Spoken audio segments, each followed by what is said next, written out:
During Adolf Hitler's reign, the concentration camps were an embodiment of pure evil.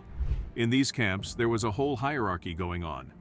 At the top, you had the male SS leaders, calling the shots and being all authoritative. At the bottom, you had the poor female prisoners, enduring unimaginable horrors. But right in the middle, right in the thick of it all, were the female guards. These ladies held a key position in the camp chain of command. They were like the middle managers of evil. Were the female Nazi guards any better than their male counterparts, or were they far worse? Watch the video till the very end to find out the horrifying truth about the female Nazi guards. Chapter 1. The Bitch of Buchenwald. According to the staff manual at Ravensbrück, the largest concentration camp for women on German soil, the chief female guard had the important role of advising the camp compound leader on female affairs. I mean, seriously, what kind of female affairs were they even talking about? It's like they had a whole department dedicated to being terrible. Now the camp regulations explicitly stated that any abuse of inmates by the guards was strictly prohibited. You'd think that would be a no-brainer, right? Well, think again. Because violence perpetrated by these guards was an everyday occurrence. Can you believe it? They had rules against it, but they just couldn't help themselves. Now let's meet our first villainess, Ilse Koch. As the trials for concentration camp staff unfolded, she emerged as one of the most twisted figures. Surprisingly, she wasn't even a member of the SS. She was just the wife of someone. But don't be fooled by her seemingly ordinary status. Ilse gained notoriety as the Beast of Buchenwald, and even earned the nickname Bitch of Buchenwald. Her husband Karl Koch took command of Buchenwald, and Ilse wielded her power ruthlessly. She loved wealth and power, and she'd do anything to get what she wanted. Unfortunately, both she and her husband were convicted of embezzlement and fraud. Karl was executed, while Ilse spent some time in prison before being released. Ilse had a thing for horseback riding, so she used embezzled funds to build a massive equestrian arena. Tragically, prisoners died during its construction. She also enjoyed whipping people whenever she pleased, based on her whims or perceived slights. But what really sets Ilse apart was her obsession with tattoos and tattooed men. She even had a doctor conduct research on tattooed men and criminality using the skins of prisoners. It's believed that she would make the doctor skin the prisoners alive without any anesthesia, and would keep their skins as a prized possession. It was horrific indeed. Chapter 2. The Beautiful Beast. Irma Grace was the next most feared female guard. The worst part is that she was only 17 when she started off.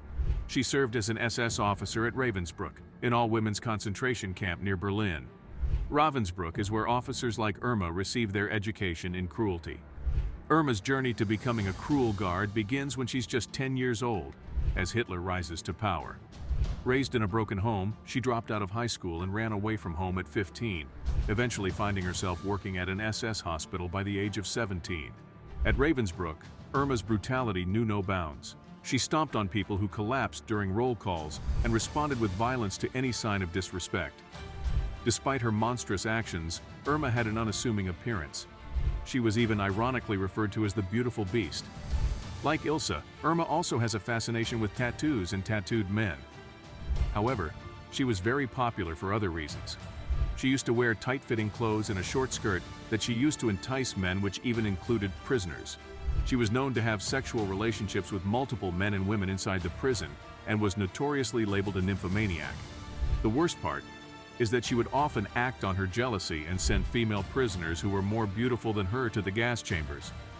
She would kick and beat women, and even release her hungry dogs onto the women just to satiate her pleasure. That's how much of a twisted woman Irma Grace was. Chapter 3.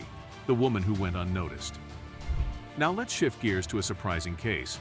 In 1964, a woman named Hermine Braunsteiner was discovered living a seemingly ordinary life in Queens, New York.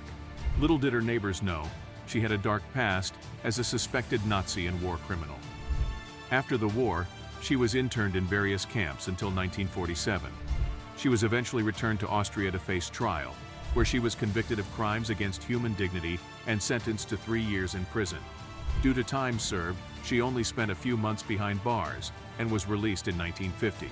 Despite evading more serious charges related to crimes against humanity, her story remains remarkable. In a twist of fate, Hermine Braunsteiner married an American tourist and moved to Canada and then the United States. She even became a naturalized American citizen. However, Her true identity was eventually exposed by Holocaust survivors, leading to her confrontation by a reporter. She confessed to her past, and her husband unsuccessfully tried to defend her. It took 5 years for the United States to revoke her citizenship. Eventually, she was found guilty of mass murder and crimes against humanity, receiving a life sentence in 1981.